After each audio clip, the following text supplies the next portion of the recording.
नमस्कार। जय मां भगवती, जय मां जगत जननी, जय मां पराशक्ति। नवरात्र की अनंत शुभकामनाएं। यूं तो तृतीय दिवस आज है, लेकिन क्योंकि एक तिथि यानी तृतीया तिथि का क्षय होने के कारण आज चतुर्थ स्वरूप यानी कि मां कुष्मांडा के रूप की वंदना होगी, पूजा होगी। आज मां कुष्मांडा के मंत्र के साथ आरंभ करते हैं इस एपिसोड को और जानेंगे मां कुष्मांडा के स्वरूप से जुड़ी हुई कुछ जो है विचित्र बातें जो शायद ही आपने सुनी होगी।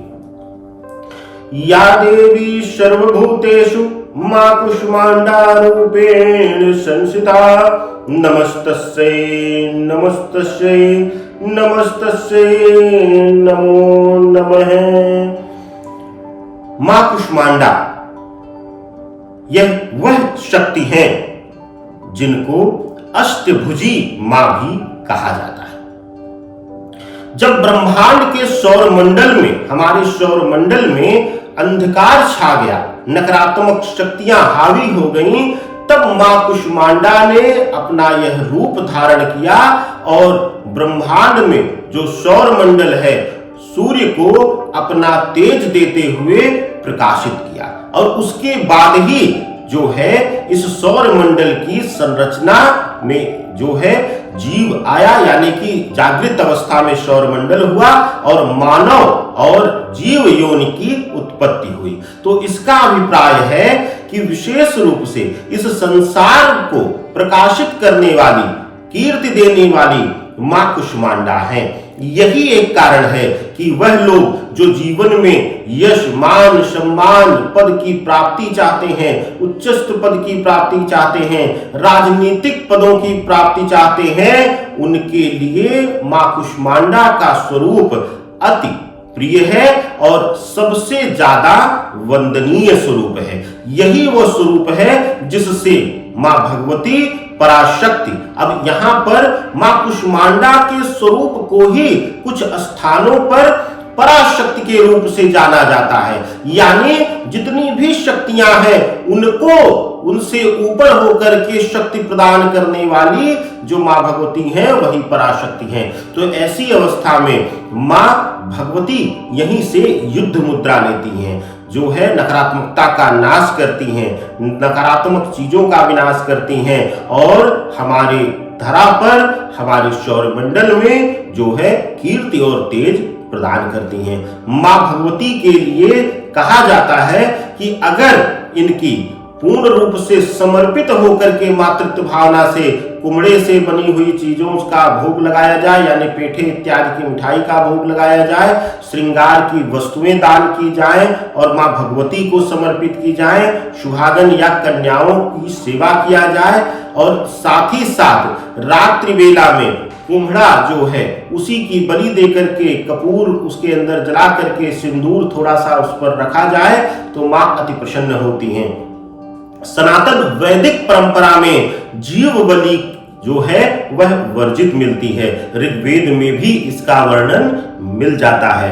मां भगवती जो है वह किसी के जीव हत्या के लिए नहीं कहती हैं। मां भगवती कहती हैं कि अपना समर्पण दीजिए और प्रकृति से जुड़ी हुई, जैसे कुम्हड़े को जो मां कुष्मांडा है, कुष्मांडा शब्द जो है वह कुछ जगहों पर अपभ्रंश भाषा में यहाँ पर कुम्हड़े को भी कहा जाता है। तो ऐसी अवस्था में विशेष रूप से कुम्हड़े की बलि देकर के मां को प्रसन्न किया जा सकता है। आज आप पूजा अर्चना में जो है इलायची, लौंग और पान के पत्ते का बीरा जो बना करके मां को भोग लगाएं, श्रृंगार की वस्तुएं अर्पित करें और कुम्हड़े से बनी हुई चीजों का प्रसाद जरूर अर्पित करें, तो मां प्रसन्न होगी। मां भगवती के लिए एक दिव्य मंत्र का आपको पाठ करना है। क्या पाठ है आज? ह्रीं देवी कुष्मांडे नमः। ह्रीम शब्द जो है मां भगवती का ही जो है बीज मंत्र है और साथ ही साथ इसी के साथ अगर जो लोग गुरु दीक्षित हैं, गुरु मंत्र लिए हुए हैं, गुरु दीक्षा लिए हुए हैं तो वह कर सकते हैं। ओम ह्रीं देवी कुष्मांडे नमः। यह मंत्र आपको पाठ करना है। मां भगवती आपसे प्रसन्न होंगी, आपके जीवन में यश, मान, सम्मान, कीर्ति में वृद्धि करेंगी। और हाँ, बर्ताव देखिएगा, मां कुष्मांडा को विशेष रूप से छल कपट, किसी की जो असहाय हो उसको प्रताड़ना देना, किसी को मानसिक पीड़ा कष्ट देना, यह आप आज के दिन क्या पूरे जीवन वर्जित करिएगा और भूल कर भी आज के दिन तो ना ही यह करिएगा। और साथ ही साथ कन्या का अपमान, कन्या का अनादर, सुहागन स्त्रियों का अनादर जैसे कि आजकल घरों में चला रहा है, यह विशेष रूप से ध्यान देना है। और एक विशेष बात, मां भगवती पराशक्ति के लिए कहा जाता है कि वह अनेकों अनेक रूप में भगवान के साथ विराजमान रही हैं, मां पार्वती के रूप में, मां सती के रूप में, लेकिन अनंत शक्तियों को धारण करने वाली मां भी पतिव्रता धर्म का निर्वाहन की हैं। तो आप अपने वैवाहिक जीवन में अगर आप स्त्री हैं तो मां भगवती का स्मरण करते हुए अपने पतिव्रता धर्म का भी पालन जरूर करिएगा, नहीं तो सिर्फ पूजा पाठ या भोग लगाने से मां प्रसन्न नहीं होंगी। आनंद लीजिए, नवरात्रि आप सभी के जीवन में शुभकारी हो। अनंत शुभकामनाएं आप सभी को। इस चैनल को ज्यादा से ज्यादा प्यार दीजिए, सब्सक्राइब कीजिए और वीडियो को ज्यादा से ज्यादा लोगों तक जरूर पहुंचाइए। जय माता दी।